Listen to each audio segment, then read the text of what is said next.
Hello everyone, welcome back to Paperbacks and Ponytails.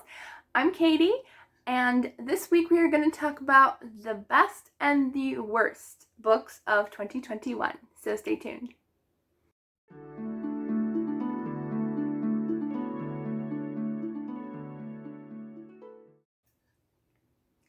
Alright, so I have my delicious cup of tea. This is literally the only Christmas mug that I own. It's huge.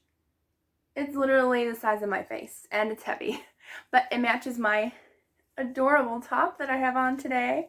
Can't really see it, but it's Mickey and Minnie and my mini mug. And I'm drinking pomegranate tea today, which I don't drink that much of, but decided to, felt festive. Pomegranates are a nice red color. Okay, so today we're going to talk about the worst books of 2021, since it is before Christmas. So on Friday, we're going to talk about the best books, kind of get you a little more hyped up for that video over this video, because there's some doozies on here that I have to talk about. So I have 7 books to share with you all, which actually isn't that much, considering I actually do quit books quite easily. I DNF them very quickly and I just move on to a book I like better. So these are the ones that I actually did finish. I don't include DNFs in my reading goal or in my worst or best books. So these are the ones that I have, and there are, let's see, 1, 2, 3. There's 2 of them I don't have, but I will leave screenshots for those. Okay, so I'm going to go from the least worst to the best worst. So I'll leave like the worst of the worst for last, at least that I didn't like anyways. But some of you may have liked these, and this is just my opinion. It's nobody else's, and if you like these books, then that is okay. You like what you like, and I like what I like, and that is a-okay. Alright, so the 7th book that I want to talk about today, and this isn't really like a terrible book, it wasn't for me. It took me way too long to read it, and that is the 10,000 Doors of January by Iahara. And I really did think I was going to love this book. The premise was really good, the cover is gorgeous, and I read this, I think I read this in January, actually. And the pacing was extremely slow for me. I do like plot-driven, I even like character-driven books, but this one was just really, really slow to me, and I think it took me like 2 months to read this book, and it's only like, it's like a little shorter than 400 pages, and it should not have taken me that long to read it. Usually you can tell when I like a book, I'll read it quicker, and if not, then I probably didn't like it, but honestly, I have to refresh my mind of what it is about, but it's about this girl who, she's a ward of a wealthy, a wealthy person who's taking care of her, and she finds a strange book that literally lets her travel to different worlds and realms, and that premise just sounded so good. I thought it was going to be fantastic. I thought it was going to be one of my favorite books, like, ever, but it was just so slow. I felt like it could have gone so many other different places and made it just a little bit more exciting, you know, meeting different people and different places, and it was just unfortunately really slow to me. I buddy read this with a friend of mine, and I think we both had the same rating. I think we both gave this one 3 stars. It was just really slow for both of us. So that is book number 7. Okay, number 6 is a little bit of disappointment. I think I gave this one 3 stars as well, and that was Hello, Cruel Heart by Maureen Johnson. And I really wanted to love this book because I love 101 Dalmatians. I love the Cruella, or the 101 Dalmatian movies with Glenn Close. Like, those are possibly one of my favorite movies of all time, and so I was really looking forward to this book. And again, it was just kind of slow pacing. I know that it was all about her life before she became Cruella. She's just Estella, and she wants to create these gorgeous, intricate, crazy designs, but she's also a pickpocket, and so it does share behind the scenes of when she meets her her friends. I forgot who they're called. Why is my brain not working? But Jasper and why can't I think of the other guy's name? Jasper and Horace. So they're part of the story as well.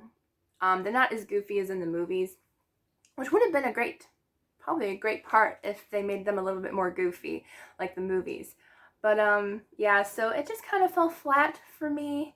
I felt like her character was more just kind of ordinary almost, is what I'm thinking of. Like Cruella, like she was like mean and cruel, and this really didn't kind of go into how she became Cruella. I felt like it was more like just kind of a designer story versus like Cruella's story.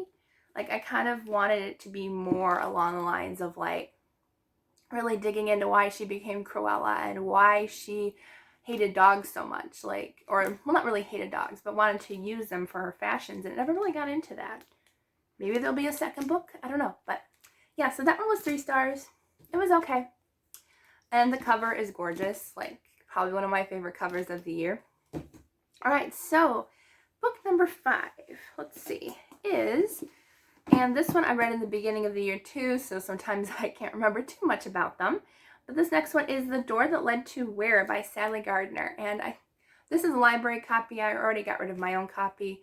I think I got it from Book Outlet, so it only cost me like $2, maybe even less than that. But this book is kind of like a time travel ish story where he goes through a door and discovers a new place. And again, this, like most of these books kind of just fall flat for me. Like I wish it went more into kind of more of an adventure story, like especially ones like this and the one 10,000 Doors of January. Like you kind of want an exciting story when you're thinking of time travel and traveling to different worlds and places. You want kind of more an adventure story. So this one, let's see. Okay, it says, while on the job, AJ finds an old key labeled with his birth date, and he's determined to find the door it will open. When he does just that, AJ and his group of scrappy friends begin a series of amazing journeys to the past, 1830 to be exact. And they quickly realize that hardship, treachery, and love haven't changed too much in almost 200 years. So again, I think I gave this one 3 stars. It was okay, but I wish there was more, kind of more adventure type story in this one. And I don't really remember too much about it. Usually when that happens, I didn't like it because I don't remember it, but it wasn't terrible. Like if it was terrible, believe me, I would remember everything about it. Okay, so let me take a quick sip of tea. I should have put more honey in it. It's a big cup. It needs more honey. Alright, so the next book I want to talk about is a graphic novel, which I didn't read that many, but I had to read one for a challenge, I think. No, I just wanted a short book. Okay, so this one is A Sparrow's Roar by C.R. Chua and Paolo Chiquiamco. That's a hard one to pronounce. But so this is a graphic novel. The artwork is kind of leaning more towards anime style, I would say.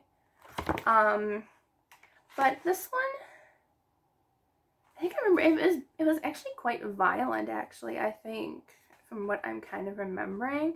But I guess it's supposed to be about like a knight in training, a female sister is murdered and she kind of takes her place, I guess. And she impersonates her sister to travel to the capital to convince the generals of each city-state to provide aid against the oncoming horde. But I guess there's kind of like a conspiracy behind it. And it was just kind of really hard to follow. So yeah, I just felt like kind of like there was like 3 or 4 different storylines, it felt like. Like there was kind of like a fantasy element and then kind of a mystery element. And yeah, it was just kind of confusing to me. So it was a short read. I mean, if you want a short read, but it wasn't really that good to me. I think I ended up giving this one 2 stars. It just wasn't for me, unfortunately. Okay, the number 3 is probably one of my most biggest disappointments of the year, and that is The Cousins by Kara Mcmanus. And I was so disappointed that I didn't like this one. I think I gave it 2 stars, I think.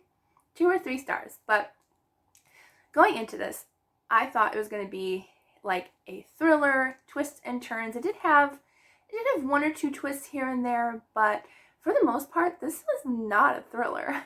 A thriller to me is like edge of your seat action, what's going to happen next. This one should have honestly been more portrayed as honestly, it felt like a soap opera to me in book form. Like, it's about this family who they are disconnected from their grandmother, who owns like this big hotel on this island. I think it's an island.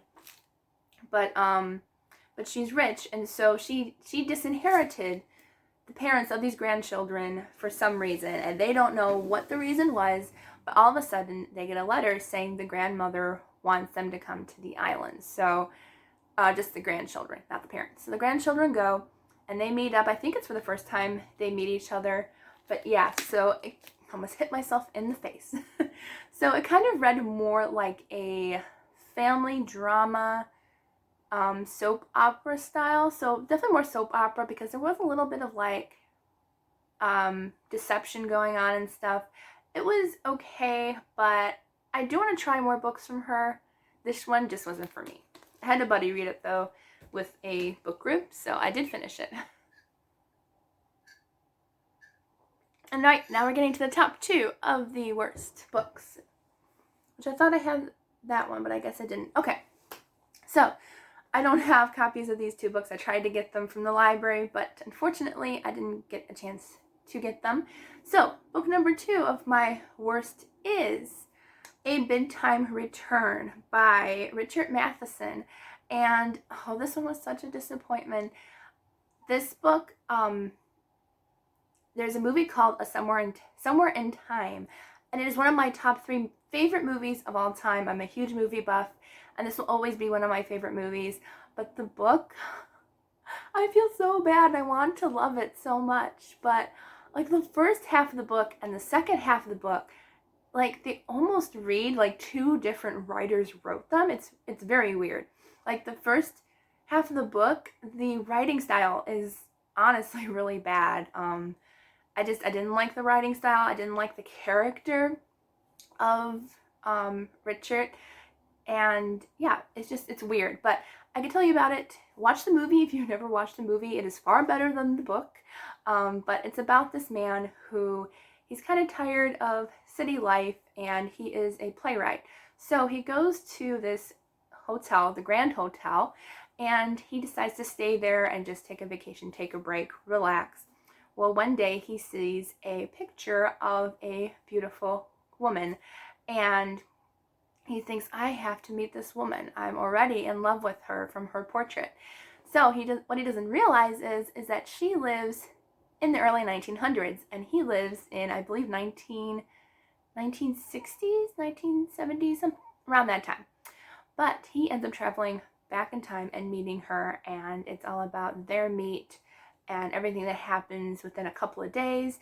And the plot is so good. The movie is excellent. Excellent, excellent, excellent. The book, though, on the other hand, I gave 1 star. I did not like it. And I'm so sad because the movie's so good. My grandmother introduced me to that movie, actually, and that's probably why I love it so much. But even if she didn't, it would still be a favorite of mine. But anyways, did not like that book.